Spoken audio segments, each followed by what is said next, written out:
Welcome once again to Bread of Life, a daily devotional program which each week features a different area pastor. Our speaker for this week is Pastor Andre Riendeau of Bloomfield. Hello, beloved ones.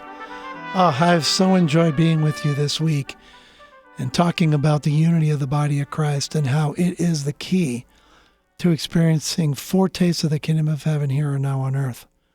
And those of you who have been with me know I've been walking through Psalm 133 all week long. Let's read it one last time today. How good and pleasant it is when God's people live together in unity.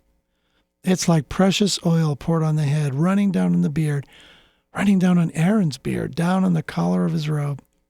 It's as if the dew of Hermon were falling on Mount Zion. For there the Lord bestows his blessing, even life forevermore. Oh, who doesn't want to experience life forevermore, life of heaven right here on earth? So where are we with this? Unity is worth preserving.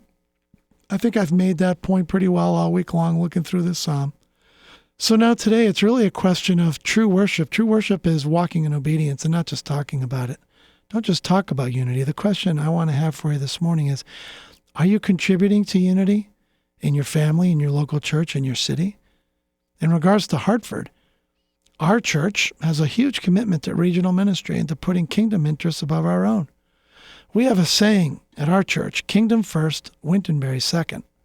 Why?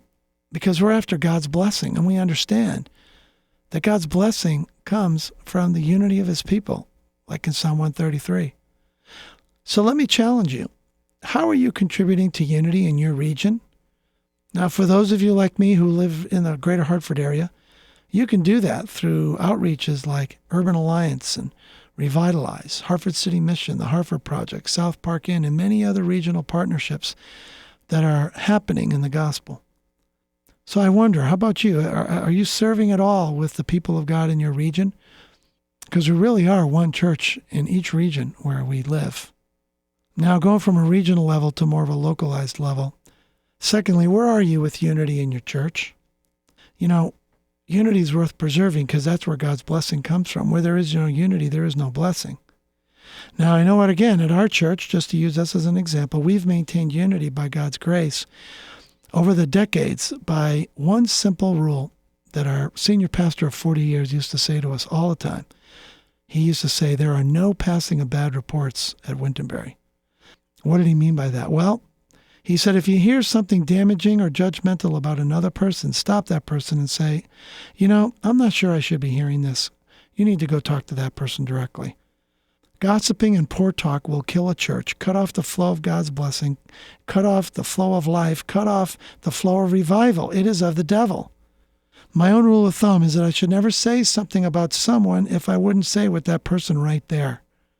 The only exception to that is if I need help with how to approach someone. Well, in that case, choose one godly person to talk to, but only knowing that that person is part of the solution, and then going to the person you need to speak to. Pursue unity, not gossip. Christian martyr and pastor Dietrich Bonhoeffer, in his, I think, astounding book on this topic of unity called Life Together, makes a crucial observation. I want to leave you with this.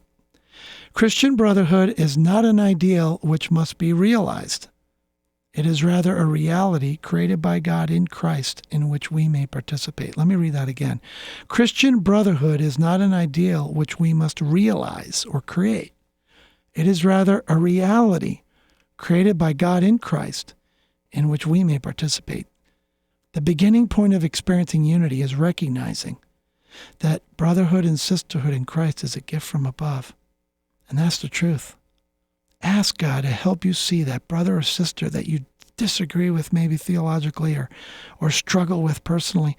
Ask God, Lord, help me see them as a God-given gift.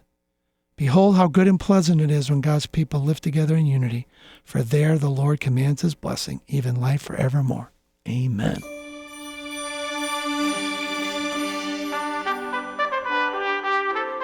You've been listening to Pastor Andre Riendeau of Bloomfield, our speaker for this week on Bread of Life, a program to encourage you from God's Word.